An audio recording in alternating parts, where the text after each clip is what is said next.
ನಮಸ್ಕಾರಗಳು. ಕನ್ನಡ ವ್ಯಾಕರಣದಲ್ಲಿ ವಿರುದ್ಧಾರ್ಥಕ ಪದಗಳು, ವಿರುದ್ಧ ಅರ್ಥವನ್ನು ಕೊಡುವ ಪದಗಳಿಗೆ ವಿರುದ್ಧಾರ್ಥಕ ಪದಗಳು ಎನ್ನುತ್ತೇವೆ. ಇಂದಿನ ಚಟುವಟಿಕೆ ವಿರುದ್ಧಾರ್ಥಕ ಪದಗಳು.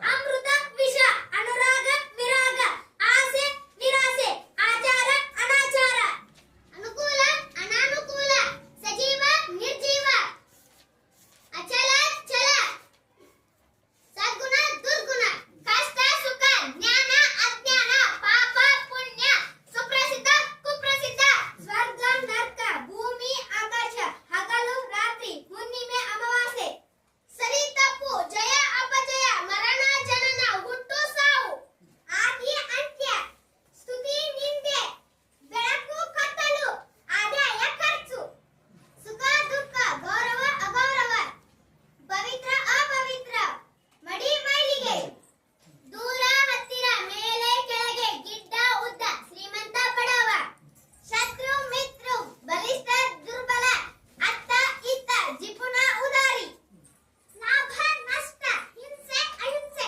ಒಳ್ಳೆಯದು, ಕೆಟ್ಟದ್ದು, ಅರ್ಥ, ಅನರ್ಥ, ನಗು, ಅಳು, ವರ, ಶಾಪ, ಉದಯ, ಅಸ್ತ, ಸಜ್ಜನ, ದುರ್ಜನ, ಸ್ವಾರ್ಥ, ನಿಸ್ವಾರ್ಥ, ರಕ್ಷಕ, ಭಕ್ಷಕ, ಯೋಗ್ಯ, ಅಯೋಗ್ಯ, ನ್ಯಾಯ, ಅನ್ಯಾಯ, ಪಕ್ಷಪಾತ, ನಿಷ್ಪಕ್ಷಪಾತ, ಶುದ್ಧ, ಅಶುದ್ಧ, ಶಾಂತಿ, ಅಶಾಂತಿ, ಧರ್ಮ, ಅಧರ್ಮ, ಕಠಿಣ, ಸರಳ, ಸ್ವತಂತ್ರ, ಪರತಂತ್ರ, ಖಂಡಿತ, ಪಾಮರ, ಆಯತ, ನಿರ್ಯಾತ, ಸಹಾಯ, ಅಸಹಾಯ, ಉಪಕಾರ, ಅಪಕಾರ, ಇಹಲೋಕ, ಪರಲೋಕ, ಆರೋಗ್ಯ, ಅನಾರೋಗ್ಯ, ಹರ್ಷ, ವಿಷಾದ, ಸ್ಪಷ್ಟ, ಅಸ್ಪಷ್ಟ, ನಂಬಿಕೆ, ಅಪನಂಬಿಕೆ, ಪ್ರಾರಂಭ, ಮುಕ್ತಾಯ, ನಾಗರಿಕ, ಅನಾಗರಿಕ, ಆಸ್ತಿಕ, ನಾಸ್ತಿಕ. Very good, nice.